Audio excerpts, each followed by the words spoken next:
یہ ایک گاؤں کی بات ہے۔ وہاں سلطان نام کا ایک محنتی کسان اپنی بیوی اور 4 بیٹوں کے ساتھ رہتا تھا۔ سلطان دن رات کھیتوں میں محنت مزدوری کرتا اور اسی کمائی سے اپنے گھر والوں کا پیٹ پالتا تھا۔ لیکن سلطان کے 4 بیٹے بہت سست اور کاہل تھے۔ وہ نہ کھیت میں جاتے نہ کوئی کام کرتے، بس گاؤں میں ادھر ادھر گھومتے رہتے۔ ایک دن سلطان نے فکر مند ہو کر اپنی بیوی سے کہا، میں تو ابھی کھیتوں میں محنت کر رہا ہوں، مگر میرے بعد ان لڑکوں کا کیا بنے گا؟ انہوں نے کبھی محنت کی ہی نہیں، نہ کبھی کھیت میں قدم رکھا۔ آہستہ آہستہ یہ بھی کام سیکھ جائیں گے۔ وقت گزرتا رہا مگر لڑکوں کی عادت نہ بدلی۔ پھر ایک دن سلطان سخت بیمار پڑ گیا۔ وہ کافی عرصے تک بیمار رہا۔ بیماری کے دوران اس نے اپنی بیوی سے کہا، 4 بیٹوں کو بلاؤ، میں ان سے کچھ بات کرنا چاہتا ہوں۔ بیوی نے فوراً 4 بیٹوں کو بلایا۔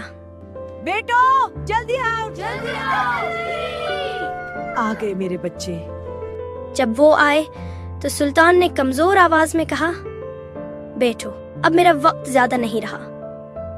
سلطان کو اپنے بچوں کی فکر تھی، اس لیے اس نے انہیں سمجھانے کے انداز میں کہا، میں نے زندگی بھر جو کچھ کمایا ہے وہ میرے کھیتوں کے نیچے دفن ہے۔ میرے بعد تم اس خزانے کو نکال لینا اور آپس میں بانٹ لینا۔ یہ سن کر 4 بیٹے بہت خوش ہو گئے۔ کچھ دنوں بعد سلطان کا انتقال ہو گیا۔ اس کے انتقال کے بعد 4 بھائی خزانہ تلاش کرنے کے لیے کھیت میں پہنچ گئے۔ انہوں نے صبح سے شام تک پورا کھیت کھود ڈالا، لیکن انہیں کوئی خزانہ نہ ملا۔ مایوس ہو کر وہ گھر آئے اور ماں سے کہا، ماں ابو نے ہم سے جھوٹ بولا، ہمیں کھیت میں کوئی خزانہ نہیں ملا۔ ماں ابو نے ہم سے جھوٹ بولا، ہمیں کھیت میں کوئی خزانہ نہیں ملا۔ کیا یہ کیسے ہو سکتا ہے؟ تمہارے والد نے اپنی زندگی میں یہی کھیت اور یہی گھر محنت سے کمایا تھا۔ اب جب تم کھیت کھود ہی چکے ہو تو اس میں بیج بو دو۔ بیٹوں میری بات مان لو۔ جی امی ہم مان گئے۔ ہم آپ کی بات مانیں گے۔ شاباش میرے بیٹوں۔ لڑکوں نے ماں کی بات مان لی۔ انہوں نے اپنے کھیت میں بیج بوئے اور باقاعدگی سے پانی دیا۔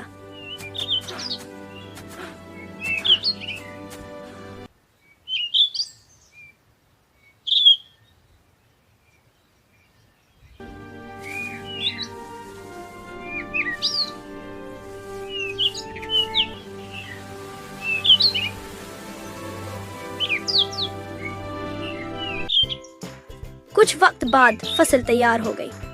انہوں نے فصل بیچی اور اچھی خاصی کمائی کر لی۔